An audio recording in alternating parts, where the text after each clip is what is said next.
Hello and welcome to Slow Pit Stop, the international Formula One podcast by fans for fans all around the world. My name's Arafat, and as always, I'm joined by, well, as always, or should I just replace you with Yuki Tsunoda? Say hi, Mohammed. Hi. You need to give me a chance to dance before you start talking during that opening intro. Oh, sorry. Yeah, I need to Sorry. dance it, and then you just all of a sudden, it's Arafat in the UK. Depending on where you're listening or watching to this, if you're watching this on YouTube, there'll be no music at the beginning because of copyright You'll or be something. very confused. But if you're on Spotify or Google or Apple Podcast, whatever, you'll hear the music at the beginning, and I just start talking. And Mohammed always looks a little bit disappointed. Dancing, so You won't see you dance, yeah. Because I talk too soon. Guys, we're back. We haven't, back. You know, contrary to popular, we haven't shut down. No. It's taking longer to get things out because of tariffs. Should we blame the tariffs? It is the tariffs issue. Did you see the global market is crumbling around this? We've taken 56% more energy now to make these episodes. Yeah. Because people don't realize this, but our podcast it's an international podcast. So the tariffs between me and Mohammed talking, he makes me send him $20 each time. It's a whole thing. It's a whole thing. Yeah. But we're back. We will be more regular. Bowel movement, #prune juice. I was not thinking of that.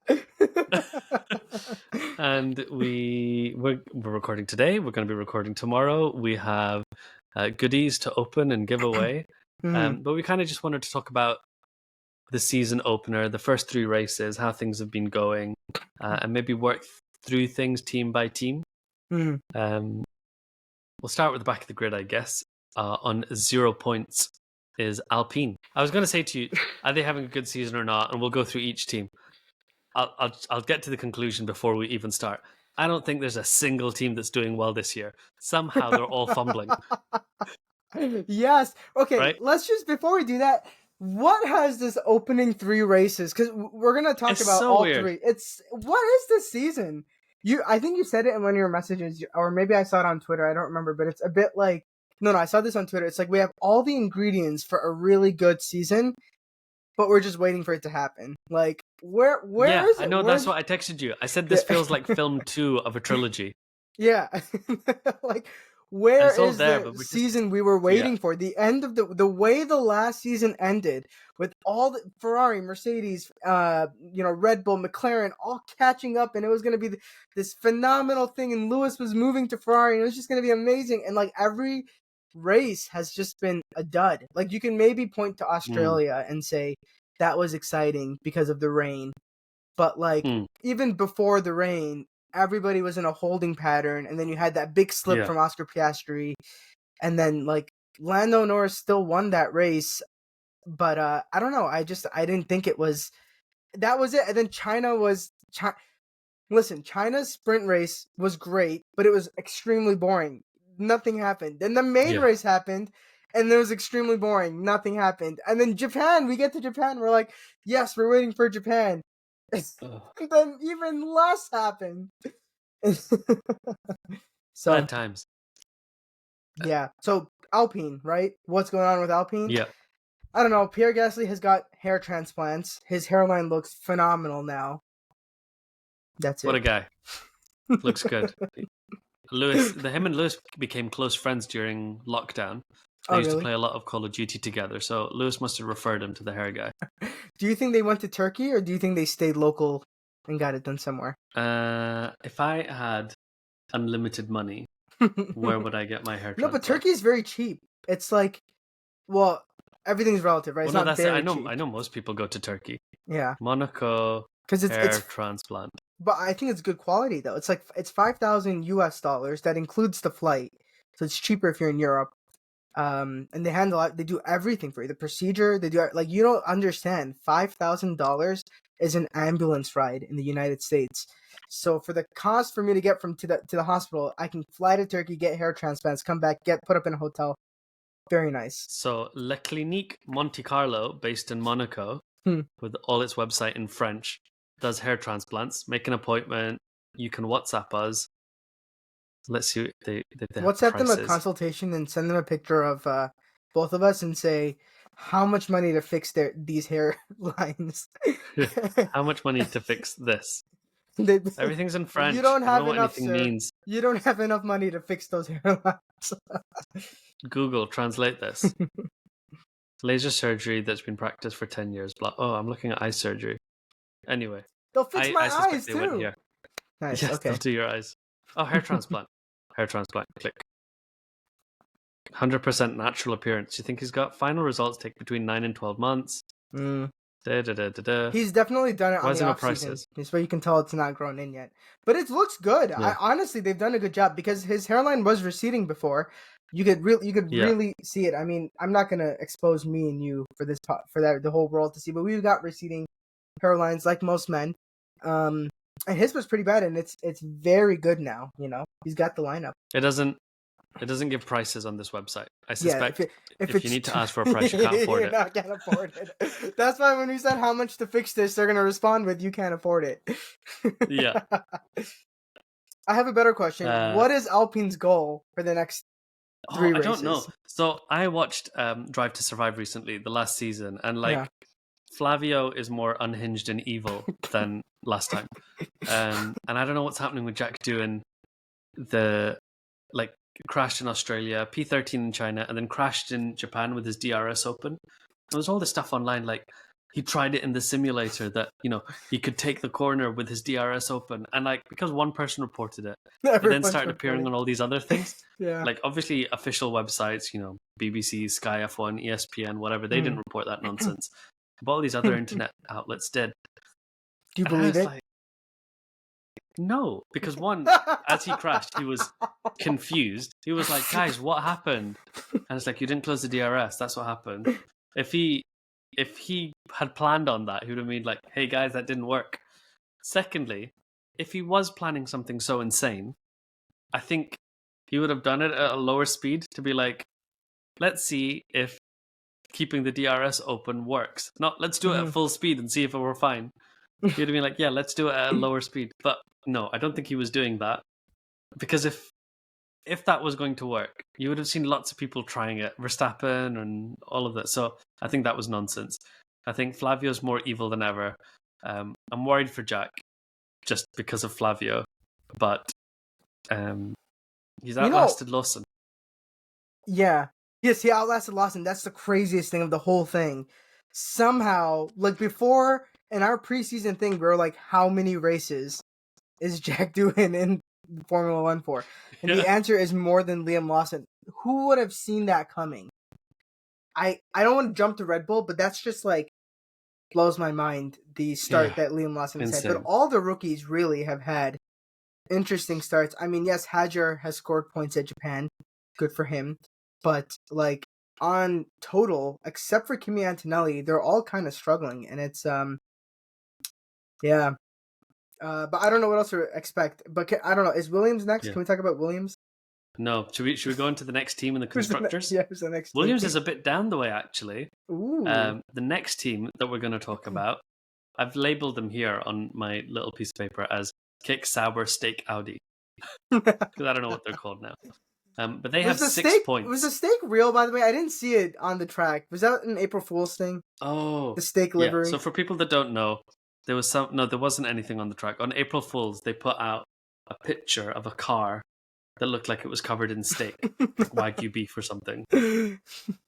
But then we never saw that again. I think it was just an April Fool's. Okay, good. Because I know they did it like, Japan, Wagyu beef. And I was like, I really took them seriously for a little bit. I don't know what to make of Kick Sauber. You know, Bortoletto's okay. He hasn't really shined. But can you shine in a Kick Sauber? Fernando Alonso says he's the best rookie on the grid. Why did he say that? Oh, Fernando's his manager. Oh. I was going to say, has he said something really nice about Alonso? But yeah, that makes... And who's the other driver? Hulkenberg? Yeah. Yeah, Hulkenberg scored some points in the first race, but then both of them have not been able to score points. Because like 7 people crashed out in the first race. If he didn't score points, I would have been concerned. To be fair to them, they have not had a team principal thus far. Their team principal arrived this week. Wow, who's their team principal? Some new guy, Isn't right? It's the ex-Red Bull guy, isn't it? Oh, Who Mattia was their sporting Binotto. director? Mattia. No, It's not Mattia Jonathan Binotto? Wheatley? Jonathan Wheatley. Jonathan Wheatley's Team their... principal. I feel like I knew this. I've forgotten it. But that's insane. That guy. That is crazy. So he's a team principal. That is so crazy. Binotto is there, but he's the CEO or Chief Technical Officer and CEO or something. So they're like, look, Binotto, we know you're a big nerd. You be a nerd and just do that stuff. We're going to get someone else in that's a bit more cutthroat. Which team is more prone to combusting in on itself? Alpine or Kick Sauber? Kick Sauber. I was going to say Alpine. They're both on similar Why? trajectories to combustion, but Alpine I feel like just has that Flavio Briatore evilness that's going to just collapse it. But both I think teams... he's going to be the one that saves it.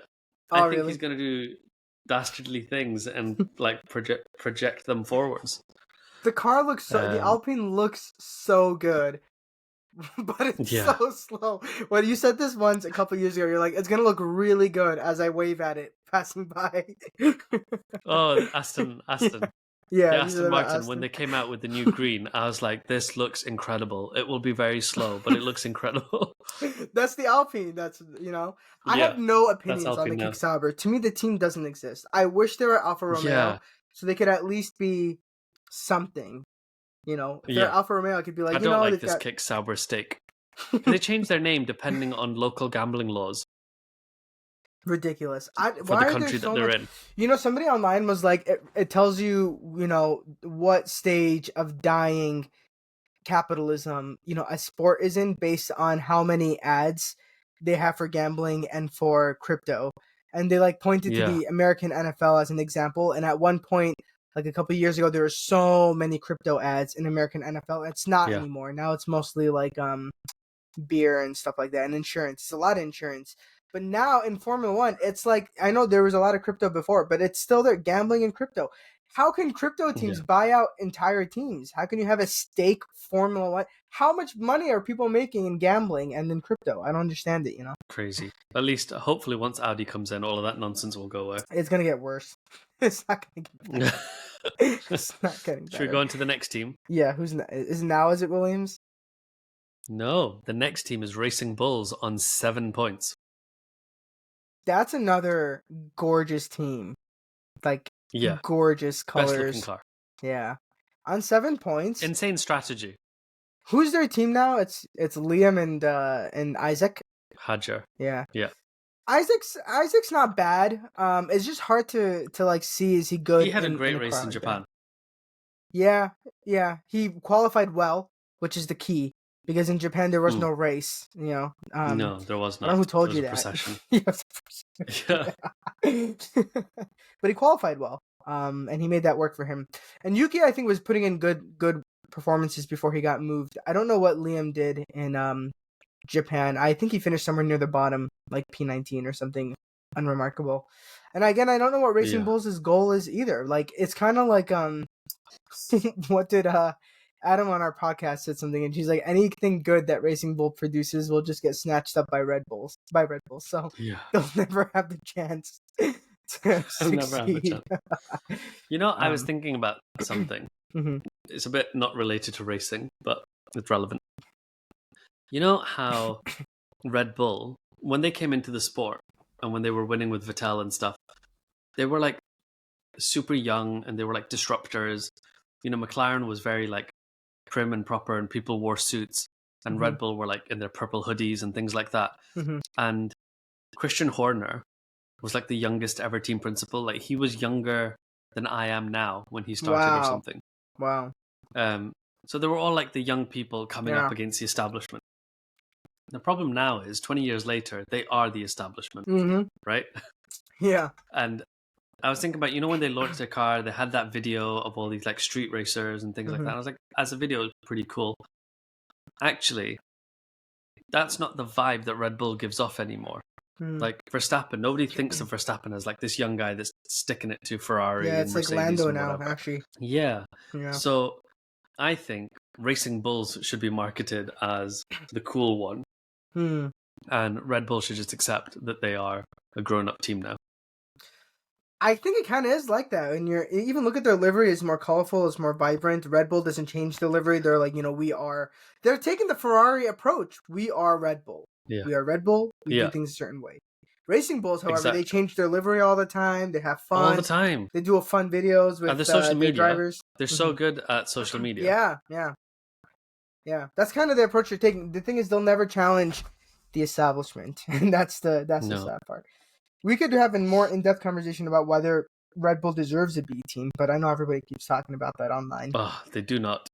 My dream for Racing Bulls is they get sold to someone. I don't know who. That's so funny you said that, because I was going to take the opposite opinion. I think it's totally fine, but I think the other top teams should have B teams to make it. Mercedes should have a B team. It should be Williams. Ferrari should have a B team. It should be Kick Sauber. It should be proper B teams where they can really do whatever they want between the two.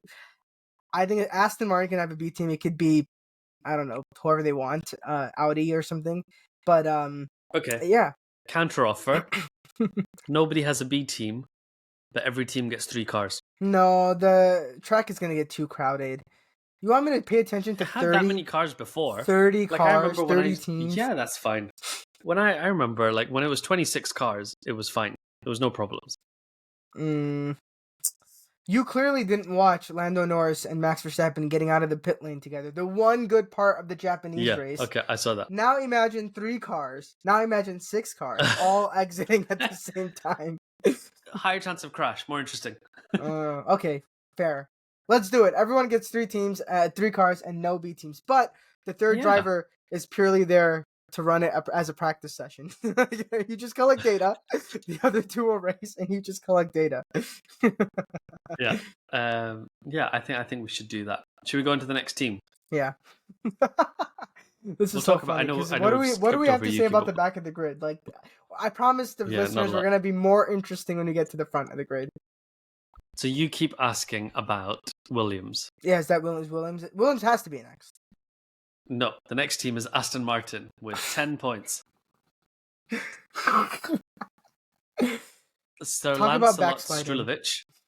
Yeah, Sir Lancelot Strulovic finished P6 and P9. Yeah, it's not bad, actually. He's been doing pretty well. Yeah, his points. It's decent. Yeah. What's happened with Alonso? Alonso scored 0 points. 2 retirements and then a P11.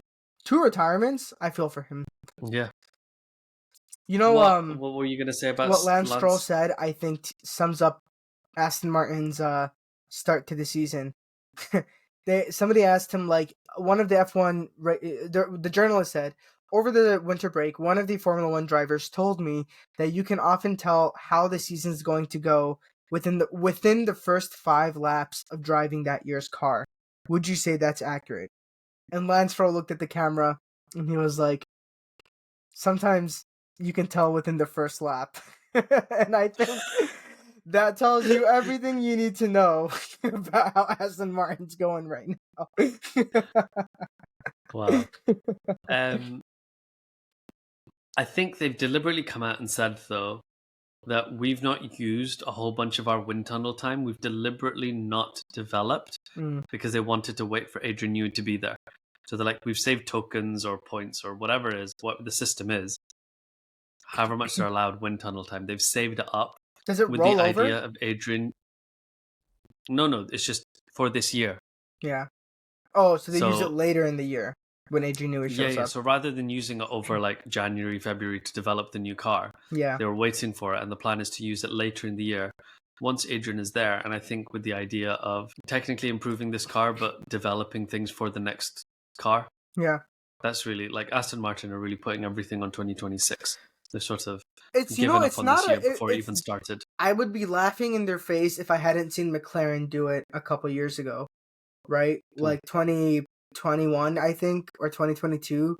They're P19, P20 on the grid. They're nowhere. Daniel Ricciardo's complaining that the brakes are hot or something, and Lando Norris can't drive anywhere. And then they had like they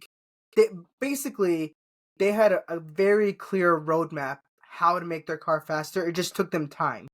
But they knew how they were going to get there, which is why they showed it to Mark Webber, and he was impressed. And he said they're going to be competing with Red Bull because they have a very clear vision of how they're going to compete with them. They just need the time to get there. So if that's Aston Martin, they could be back to fighting for podiums the way they were in 2022 or 21 or whenever it was when Alonso was getting routine podiums in the beginning of the year. And they just need to have that clear roadmap. And I guess anything's possible when you've got unlimited money and Adrian Newey. They could just take a Mercedes approach, just cap out the salary budget or whatever, the salary cap, and just develop the hell they can as much as they can. It's very, very possible. But as for beginning of the season, I don't think it's actually as bad. I think Alonso getting DNF'd or whatever. I don't remember. I think he must have crashed out in Australia, and then I don't remember what happened in China. Was he disqualified with all the other drivers? Do you remember? No, I don't think he was disqualified. His car had an issue then.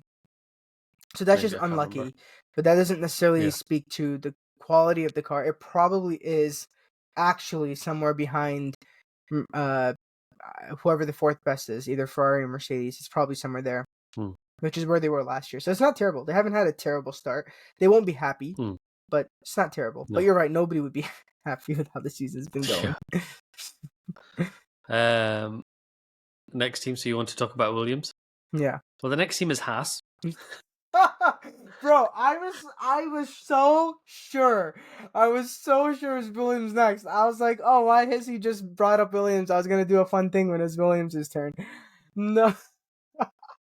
The Williams are higher up than you thought. If we'd done this time last week, Williams were P4 ahead of Ferrari.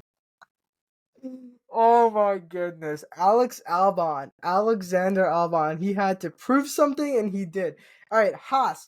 Yeah. Who are the drivers for Haas? It's a whole new lineup. Ocon. And Behrman. Behrman. Yeah. Behrman. So Ocon got P5 in China.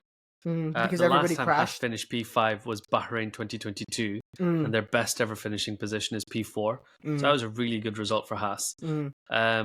Behrman's had 2-point finishes. He got an 8th place and a 10th place. Nice, good for him. On Drive to Survive, there was an episode where Ollie Behrman, he was like stepped into the Haas as reserve driver. I think it was at Sao Paulo, and he crashed and stuff. And Io was really mean to him. He was like, really?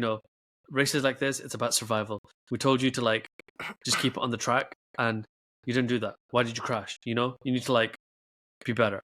And I was like, oh, Io, stop being so mean to him. He's just 12 years old. Yeah, what the heck? I'm actually very shocked because I thought Io was. You need to guy. see the clip because it was jarring. Because the rest of the time, Io comes across not like that. Maybe that's what he's really like. Maybe he's really cutthroat. But maybe it's resulted in Haas being pretty high up now. Actually, Haas was at 1 point pointless. Yeah. And I remember asking you, has any team ever gone with 0 points for the whole season? And then they scored 1 point in Abu Dhabi. And I was like, never mind. But yeah, if they're actually P6 or whatever, that's pretty good. Or P5, wherever they are. That's pretty solid. Yeah. I think a lot of it maybe is Esteban Ocon. We always knew he was going to be good coming into the team. We didn't know really what their goals were. I did see on April Fool's joke that Haas is going to become Toyota Gazoo Racing, which I think would have been really incredible. That would have been really, really cool. Yeah, so they have a technical partnership with Toyota, and this week they've taken on a new reserve driver. Oh, that's why that happened? Yeah, Rio Hirakawa. Yeah. I did see that. I did see that Ocon, or somebody wasn't driving, and Rio Hirakawa was driving FP1. And I was like, what have I missed? And he's going to do FP1 in Haas. Yeah, he's going to do FP1 with Haas. Good for them. Again, fighting for the top. This is what we want from them. I don't know. I think Haas is actually pretty. I know you said nobody would be happy, but Haas has got to be happy. They're rookie drivers scoring points. They're rookie drivers scoring points. Yeah, that's amazing. Yeah, and in China they had double points finish with 5th and 8th. Yeah, so Haas is the one happy team out of all 10. Haas is just Haas. Yeah. Maybe Williams. Just Haas. Maybe Williams. Yeah. So shall we talk about Williams? Finally. Okay. I just want to talk about Carlos. Before we do that. Oh my god. Before we do that. Oh I got my another god. one of these. You know what this is? It's another drive crate. I need a moment. Open it and see let's see what's inside it. Again, this is my own money. This isn't an advert. But they need to pay us for this. They should pay us for this. But first, we have a leaflet from Drive Crate. A steering wheel chocolate bar. Wait, it's made out of chocolate? And you eat it? Wow, it's made that's out of Belgian incredible. milk chocolate Notes of caramel. I and want it's one shaped right now. like a steering wheel. Racing Chalks. That's the name. Tasty Motorsport Treats. Wow, look, they've got helmets. They've got Ferrari helmets. Wow, this is actually amazing. This is so cool. Wait, let me see that. I missed it. Show it to me again. What? Oh, so watch back our own videos. Ooh, why did I think it was gonna have the digital screen, like a real digital screen? And then next we have a hat. Ooh, AMG another one. Petronas Formula One team. You know what? That's actually a sick hat. If we still supported that team. It's a cool color. Yeah, Mercedes makes the best hats. I'm gonna tell myself it's for Kimi. You know, I really like him, but we'll get to that when we talk about Mercedes. What is this? Pit lane stop time 1.8. It's a badge about McLaren's pit stop. From McLaren. Yeah. Wow, how do these people find the most random stuff? So random, isn't it? James. So here's my thing with these boxes. Award-winning At the end of these boxes, you just have a bunch of stuff, which is really cool. But eventually, like, you just don't want to have stuff anymore, right? Or is that just me? Do most people like having stuff? I might be wrong. Most people like having stuff, I think. I'm struggling to open this. It says it's photography something. I love photography somethings. It is Suzuka with... Is that like McLaren? Yeah, it's a McLaren there. Wow. And a Ferrari in the back. It must be from last year. I forgot we're giving away some of this stuff, right? So it's not like you're just going to have stuff in your house. No. Sign up for our Patreon.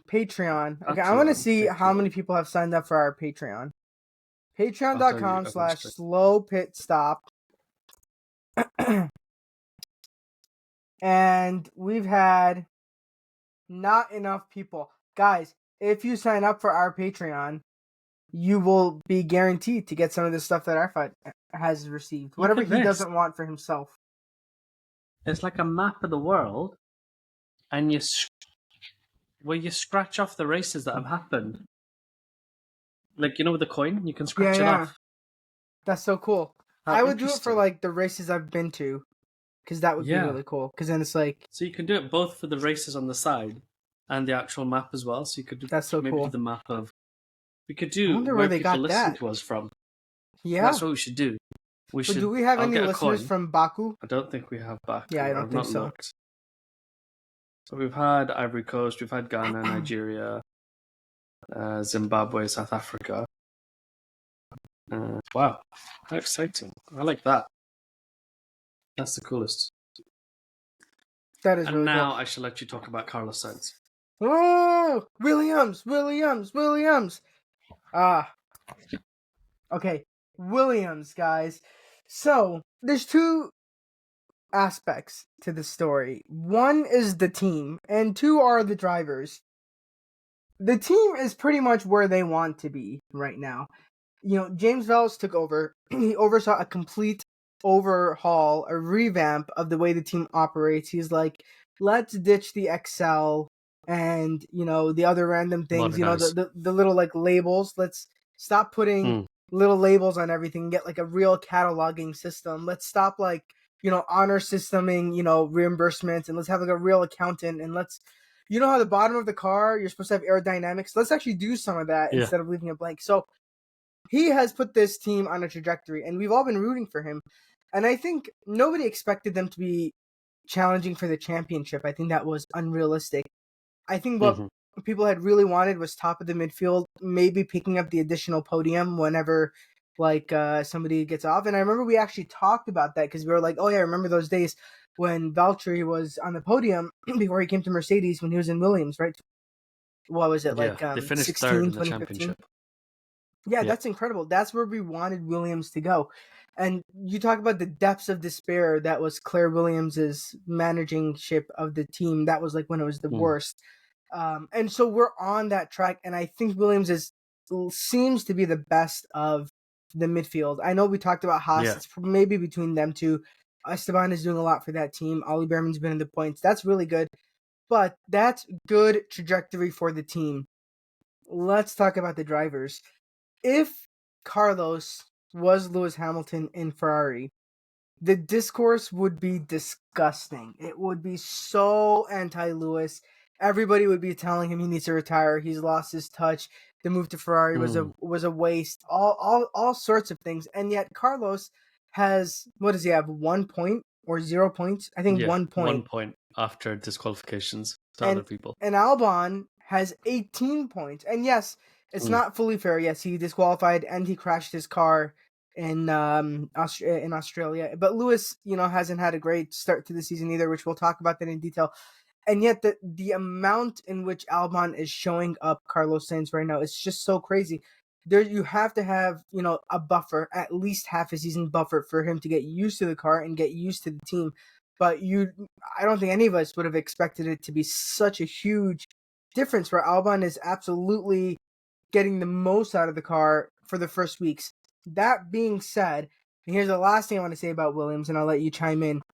The races that we've had so far have favored Williams because they are good with high-speed, straight-line stuff, and we've had Suzuka, which is like that, and Australia, which is really up their alley. So as soon as we get to some of the other races, we're not going to see this form anymore, and they're going to probably drop off a little bit lower.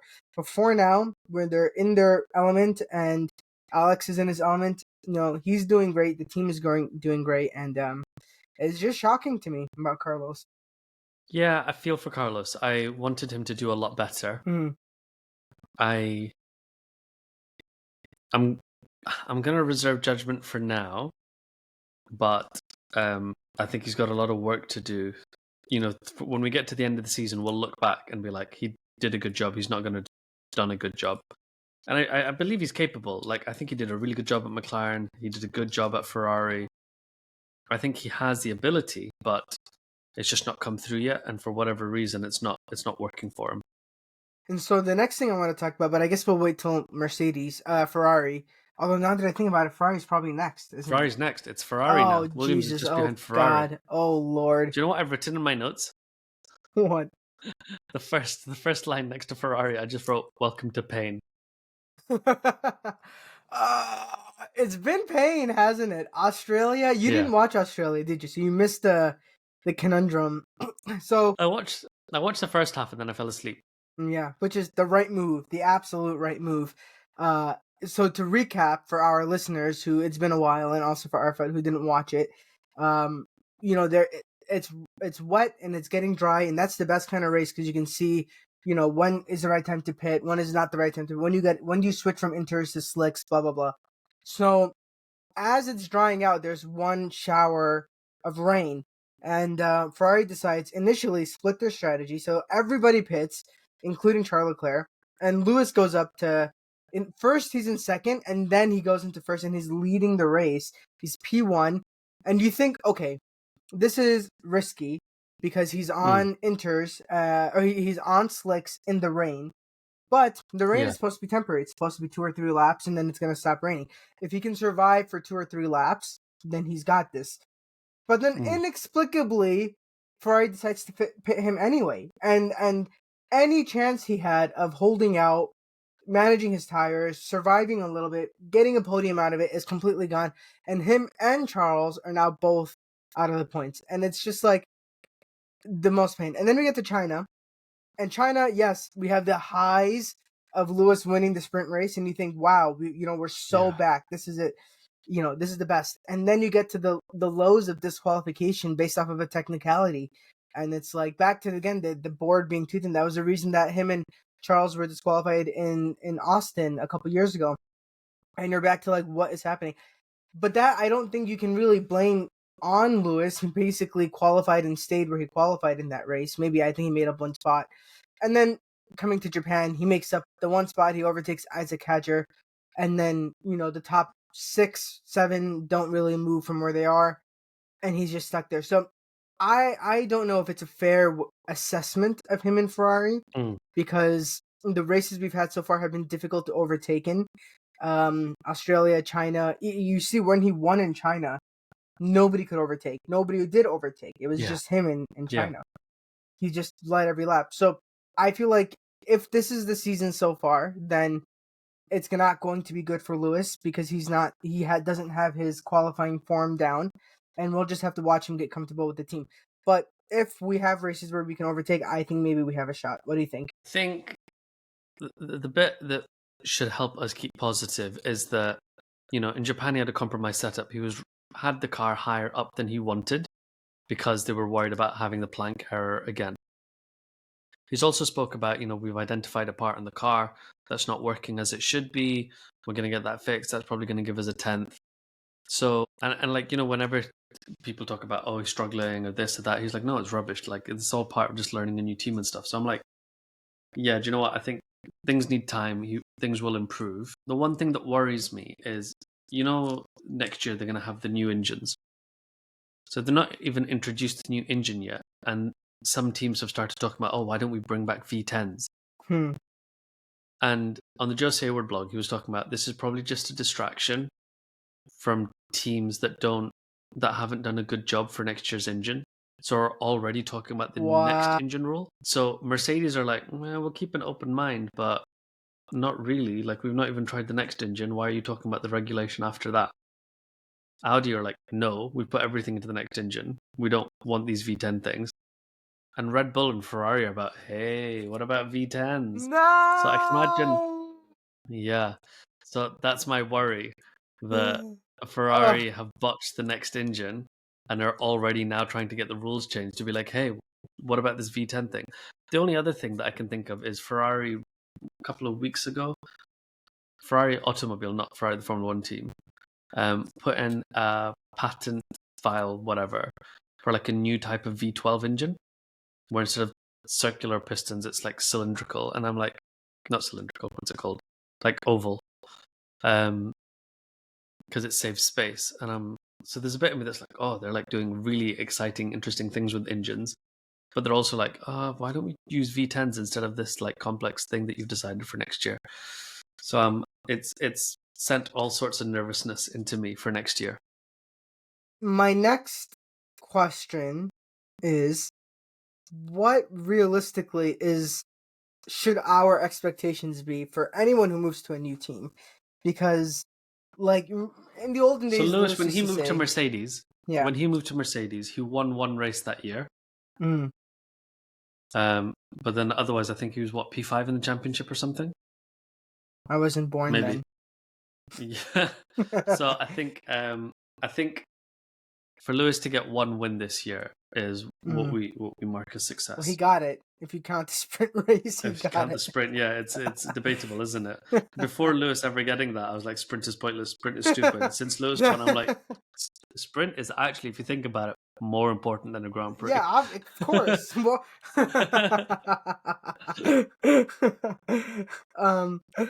So he used to say that he would have 1 year to learn the car, 1 year to win the championship. He'd say that referring to F4, Formula 4, or GP4, whatever it's called, and then GP3. Yeah. And then he said when he got the GP2, he had to win it the same year. So I feel like you need a year to learn it, but I just don't know what learning it means. Do we want him to finish with Charles? I mean, so far, really, he's finished, except for Japan, he's pretty much finished with Charles everywhere. Like, him and Charles are together. In Japan, Charles qualified ahead of the Mercedes, so the Mercedes split them. But like, still, it wasn't like he was massively off. He's not like P18 and Charles is P. So it's not like he's super far off. I think a respectable finish to the year is that the points ratio between the two drivers, whichever way it is like 50 something to one driver, 40 something to another. Close. 52, 48, something like that, where they're pretty close to each other. I think that's a respectable finish. I would not be upset if Charles beats Lewis this year. What do you think? Yeah, same. I think that's fair. Like, if Lewis is, in terms of the team's total tally, he's like 45% plus of the points. I think that's respectable. And do you think Ferrari can challenge for the championship? Keeping in mind, I think the season Red Bull is very has essentially one driver. Yeah, Red Bull has one driver. I think Ferrari can challenge for the championship. I think Mercedes is in for a good shout of scoring a lot of points. Yeah. So I think it'll end up being a three-way fight between Mercedes, McLaren, and Ferrari. And it's right now, as it stands, advantage to McLaren and Mercedes, and Ferrari have a lot of work to do. But the season is like 400 races long. So all sorts of things, just because McLaren's doing really well for these 3, 4, 5, 6 races, that doesn't mean that's where they'll be at the end of the year either. Do you think that if Lewis stayed at Mercedes, he'd have a shot of winning the championship or no? No. I mean, I don't think so either. I think clearly he had not been comfortable with this generation of Mercedes cars, and I don't think that would have changed. I think success, the way you measure success is different, because at Mercedes, had he not won the championship, he would have looked at these years and gone, that's a failure. Yeah. Whereas at Ferrari, if he wins races, if he wins the championship, you go, absolute legend, won the world championship with 3 different teams. If he doesn't win, but he wins a bunch of races and things, you can go, do you know what? He went to Ferrari. He's over the age of 40. He's still winning races. He's competitive with Charles. He's still got it. He just didn't have the car quite enough for a championship. But so I think this is a good move. I think he still looks the part. I think he still has all the skill and everything. It's like the thing with, like you're saying with Sainz. I don't think Sainz suddenly overnight forgot to drive, like how to drive a car. I think it's part of being in a new team and things. I think he's relaxed, he's happy, he's having a good time. And I think actually being in a new team has re-energized him, it's re-motivated him. And I think that's a good thing. It's actually crazy how much the team cares about him too, because remember when he moved, one of the things we thought about is, Lewis is somebody who really needs emotional support, and he needs people to like, I don't want to say coddle, but he needs that kind of like support a little bit around him. And towards the end, definitely he wasn't getting it at Mercedes. He probably did when he was winning championships, but at the end it had shifted away. And here at Ferrari, I think he's getting it again, because the way the team have said he's our family. They all went bowling with him. They've opened a vegan cafeteria. They've supported his efforts to increase diversity. When there was that stuff about the radio messages not being played properly, China, huge. Fred Vasseur went to, and like, in some hands, it's not really a big deal. But it's just the fact that Fred is like, no, I've got your back. I'm going to make this a big deal. It kind of is, because it's kind of like you have support. Like, it was blown out of proportion for no reason other than you're Lewis Hamilton in a new team. And I just want everyone to know that it's not like that. Nobody at the team has a bad opinion of you. And I want everyone to know that that's not how it went down. And and I didn't even watch that race because I forgot where I was, but I didn't even get to watch it. And so I just saw all the drama about it later. But I think that was very important, and I think that's the kind of stuff that'll make him feel comfortable, and he thrives when he feels like that. When his emotions are down and people are making him feel down, that's when it's the most tough for him. I kind of wish Bono moved with him, because that's one other element he has to adapt to now is communication with his race engineer. And every race he's like, clarify, what are you saying? What did you want me to do? What's the thing? No, don't tell me that. I don't need to know that. It's just because they're learning each other, but it's just one other thing he has to get used to, Yeah, 100%. Speaking of people that are not happy and comfortable, should we go into Red Bull? Are they next? Mercedes aren't next? Mercedes are not next. Mercedes are outperforming Red Bull, because Mercedes have 2 drivers scoring points. Oh my god. Where's the noose? So, I think multiple things can be true at the same time when we're talking about Red Bull. It's true that I think this was brutal and unfair on Lawson.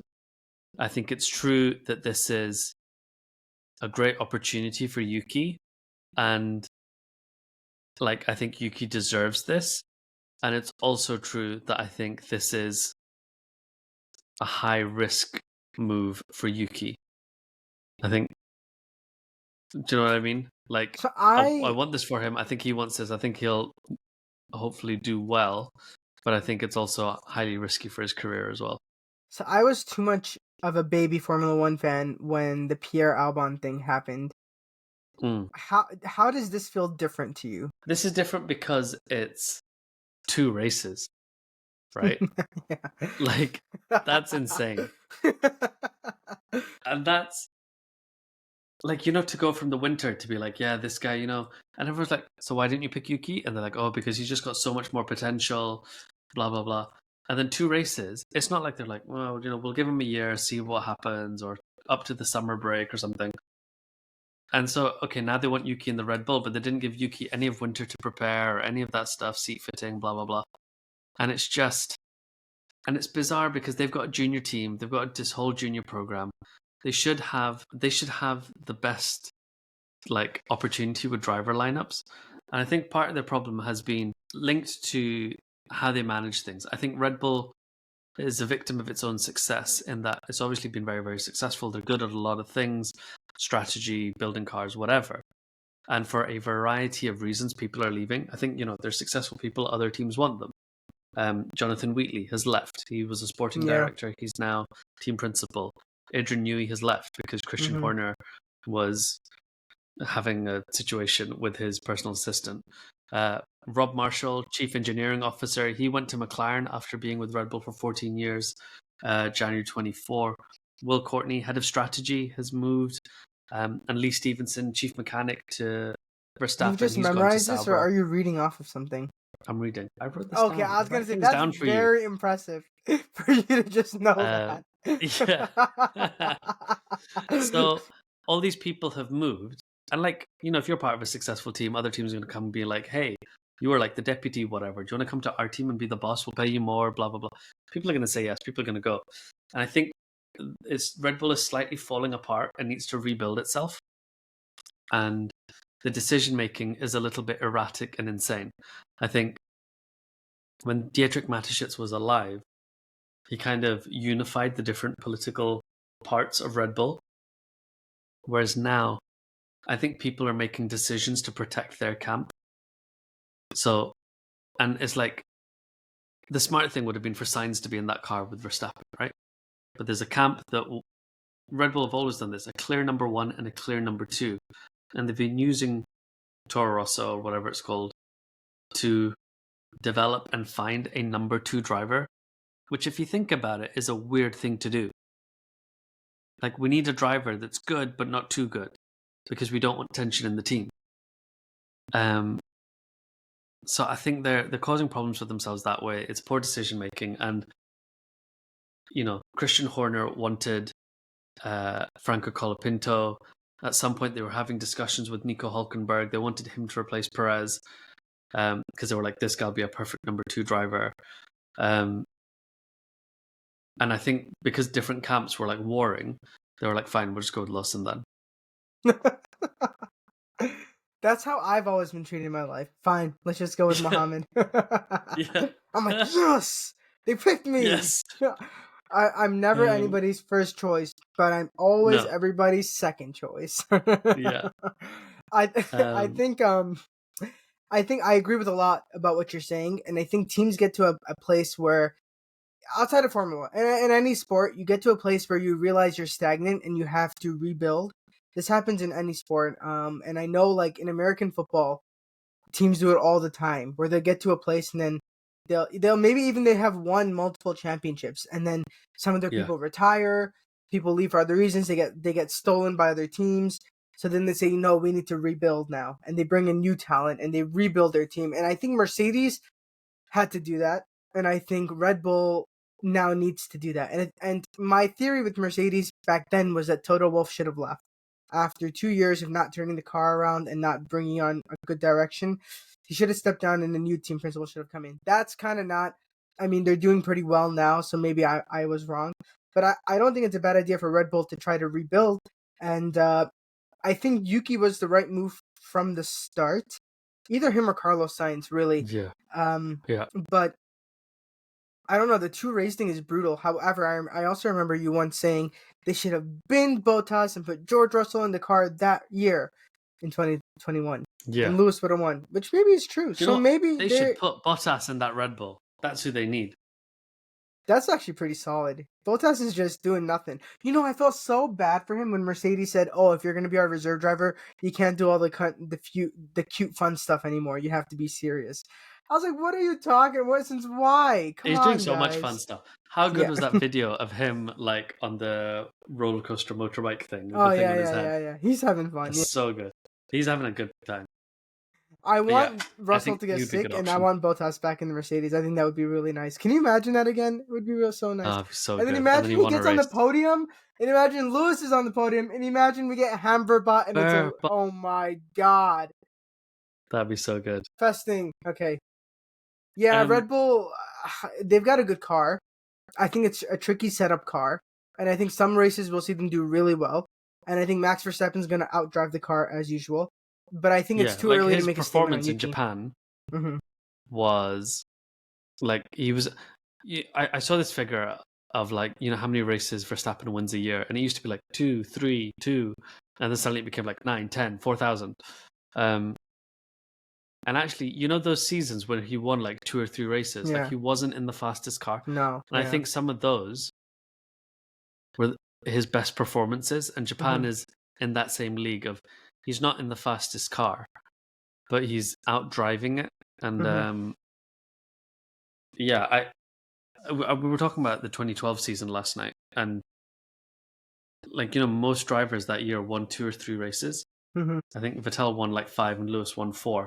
And there's a bit of me that would want a season like that. Like Verstappen wins 2 or 3 races. Lewis wins 2 or 3 races. That season, bro. Yeah. Where is it? Where is it? So I think a season like that would be really cool. But obviously, it's early days. We'll just have to see what happens. Yeah. Can I ask that we skip Mercedes and McLaren? I don't want to talk about either of them. I wrote here in my notes, Mercedes 75 points. Great. I just wrote one word, like, great, good for them, whatever. No, I will talk to you about one thing. No, good for them. Yeah. So one, Kimi Antonelli, love it. I'm so excited for him to end Russell's career. Awesome. Yeah. Number 2, I've been getting a lot of George Russell adverts on my social media, and it's for really weird products. Like, I've saved some of them to send you. What was the one you sent me that I didn't know it was him? Gardening one. Same. I was just like, look, it's some middle-aged man like mowing his lawn. And then I was like, oh no, it's George Russell at the end when he's talking. And you go back and watch the advert again, and it's George Russell the whole time. And then he's like advertising some bag, being like, this is my favorite bag. And literally, then, if you guys haven't seen this, we've kind of spoiled it because we told you George is in it. But if you didn't know he's in it and you just watch the commercial, you wouldn't know it's him. You just think it's a guy. And then at the end, it's like Mercedes F1. And then you see his face. You're like, wait, is that George? And then you realize it was him the whole time. The whole time. Advertising really tells a lawnmower. How he is not a marketable person because he's just so forgettable.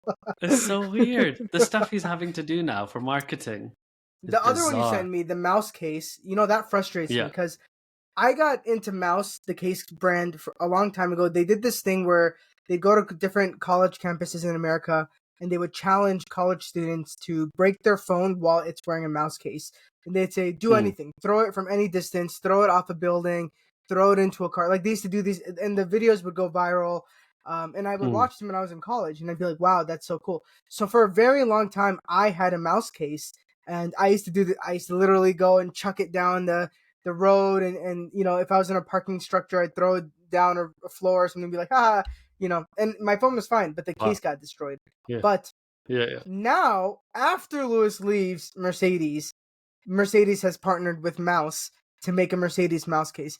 And I'm so frustrated because if this was 2 years ago when I was die-hard Mercedes, I would have loved it. I would have loved it so much. And it's just so frustrating. That's all we'll say about them. I hope McLaren needs to figure out papaya rules. That's their job. What is happening at McLaren? There was a point where Jacques Villeneuve was commentating and he went, are they trying to lose? Yes. What is happening here? Their homework that I'm assigning them for the next race is figure out papaya rules. Just figure it out. Yeah. So obviously I want Oscar to be champion. Yeah. I think an Oscar versus Lando year would be good because actually it'd be a whole new world champion. Either of them, whoever wins. Yeah, Hamilton it'll be Rosberg interesting. Era type. Yeah, it'll be like that. It'll be interesting because it's a whole new world champion.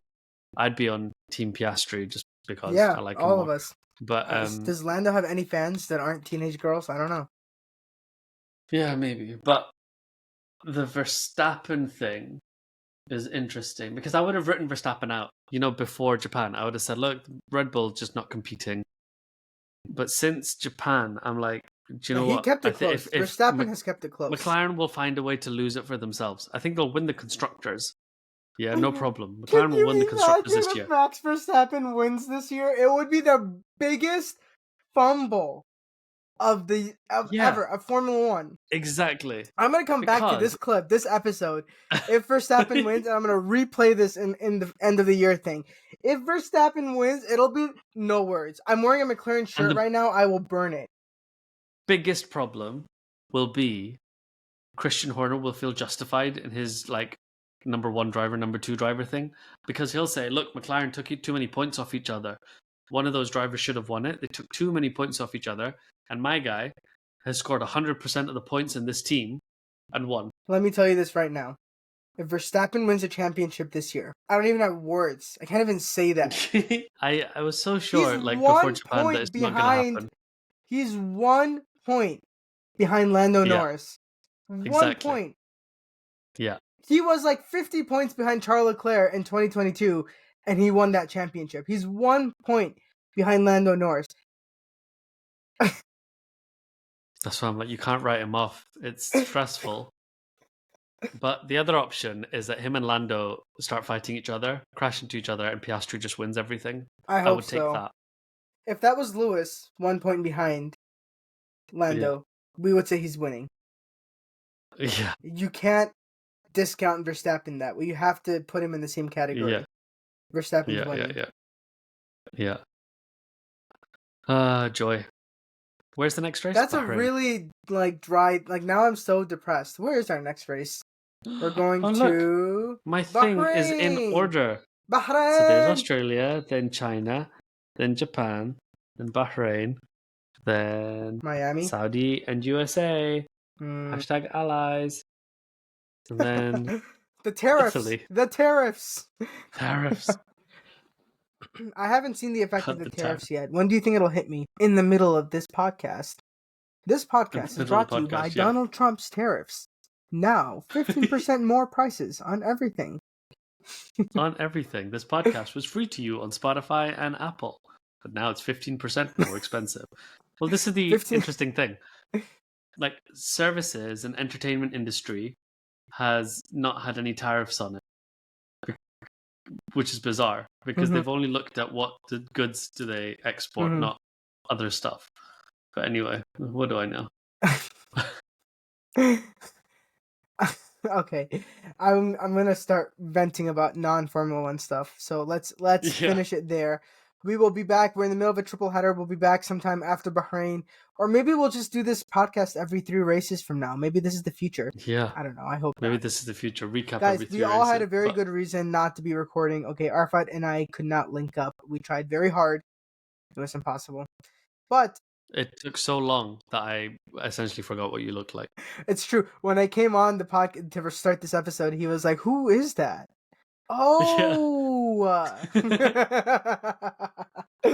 All right. Bye, everybody. Thank you so much. Please sign up for our Patreon. Slow Pit Stop. Nope. Patreon.com/Slow Pit Stop. Patreon.com/Slow Pit Stop. And you get a free thing. And also sign up for our F1 Fantasy. Arafat is in 35th place. I am in 21st place. I've not changed my team. And my team had Yuki and Lawson in it. Oh, God. Listen to this. I am in 35th place. I am in 21st. You're in 35th. Adam, our frequent guest, is in 11th. But do you know who's in 5th place? My 10-year-old nephew. Your nephew. My 10-year-old nephew is in 5th place. I hope he doesn't hear this part. Also, does F1 Fantasy work on your mobile phone? Because I find it doesn't. Barely. You have to go into the computer. It's a very broken app. Yeah, I'm doing it on... But, how often am I sat at a computer? Now. So I'm going to do it now before I forget. Because I did my team before the first race. It told me I had until the Chinese race to change my team, but they locked me out before qualifying for the sprint race, which was FP2. So by Friday, I was already locked out, so I didn't get a chance to change my team for I've got China. And then they took 30 points away from me for keeping Yuki Tsunoda in my team, even though I switched him, but because I didn't use a transfer request, I lost 30 points for no reason. So really, I should be in first. I don't know if that's true, but I have Sainz in my team as well. My God. Yeah, I dropped him real quick and put Alex in. Yeah. Jeez, right, okay. This is my team so far. I've got Behrman, I've got Norris. Let's see who else I pick. Your face is in the way. I'm going to hide your face because what's my budget? It's like 25, 30 million or 50 million. Left? I think 50 million. Should be in the corner somewhere. Guys, I'm going to get this company Tasty, what is it? Racing Chalks. I'm going to get them to sponsor us officially because I want their chocolate. Mm-hmm. All these drivers are too expensive. Albon, click. Oh, they've got a Lewis Hamilton Ferrari helmet chocolate. That's amazing. And it's like bite-sized, so you just pop it in your mouth. White chocolate with Biscoff filling? Oh, God. Oh, you're going to have to keep me away I don't know how much money this. I have left. We've come to the episode where where does we're it each tell me how doing much our money own I thing. have left? It should be in the top corner. Here, share your screen. It's really not. How do I share my screen? Should be a share button or something. Screen. Do you not have it? Is it because you're not? Oh, there you go. There. Can you see? So go to the left. Horn, okay, please. So you have 12.6 million remaining. 12.6. It's on the left. Fine. I need to pick a driver and an extra team for 12.6. So you've got too many high-value drivers between Kimi, Alex, You have and too many Lando. high-value drivers. Look, I can get Bortoleto for 4.5 million, or Alonso. What is he going to give you? What is he going to give you? I think Alonso will come through for me. You have to find I'm a going team with Alonso. now. What teams can you How even much do afford? I have left? I've got 5.6. Oh, Williams. No, you can't afford them. Keep going. Keep going. No one. No.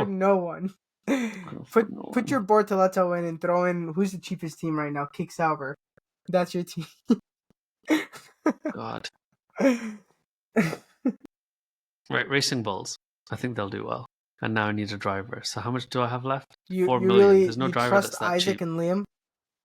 Yeah, I trust Isaac. Yeah. Yeah. What is this? drop Ollie Behrman, or you have to drop Alex or Kimi. I'll drop Behrman. Okay. I'll drop Behrman, and I'm gonna go with. Then you put in like so now Bortoleto. How much do I have left? 11. Yeah, so now you can get Bortoleto and one other person. Bortoleto and maybe how much is Hadjar? And Jack 4.5. And Jack Doohan. So now I'm left with 6.8. And you can afford. I don't want Doohan. But that's all you can afford. You will have your Doohan and you will be happy about it. No, I don't want my Doohan. I don't want to be happy about it. Then throw Bortoleto and he's the last one you can afford. God. Okay, what if I get rid of Hadjar now? How much am I left with? 6.8. Why can I only afford Doohan? What is this? You can only afford Jack Doohan. This is the worst game. Right, continue. Confirm changes. So see, I didn't do this, I guess, and so I lost points on my Yuki. But I thought I did it. I don't understand. I'm losing 20 points for some reason because I'm changing too many things. God, you shouldn't lose any changes. Points. Oh, you lose points minus 20 additional. Oh, transfers. You can only move, I guess, like 2 or 3 people at once or something like that. Yeah. 3. I think you can only move 3 people at once. Great. So this is my new team. I hope it does well. God, why do I have Bortoleto? What is this game? Oh, but you didn't get Doohan in the end. You swapped him for Bortoleto. Yeah, no, I don't need that crashing all the time. I'd take Hadjar. At least he's like hot or cold. Okay, guys. Thank you so much for joining us. We'll be back after Bahrain, but we will talk about my Formula 1 fantasy team and how bad it is. All right, guys. Bye. Bye.